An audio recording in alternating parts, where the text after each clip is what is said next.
اب یہ پورا منظر آپ کی نگاہوں کے سامنے ہے. حر زخمی ہے، شہادت کے قریب ہے. مولا حسین آنکھیں کھولنے کو کہہ رہے ہیں. اصحاب حسین آس پاس ہیں.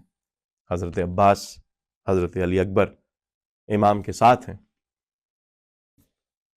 یہ مرثیہ کے بند صرف آپ کی آنکھوں کے سامنے منظر ہی پیش نہیں کر رہے، اس میں حر کے کردار کی بھی جھلک ہے، امام حسین کے کردار کی بھی جھلک ہے.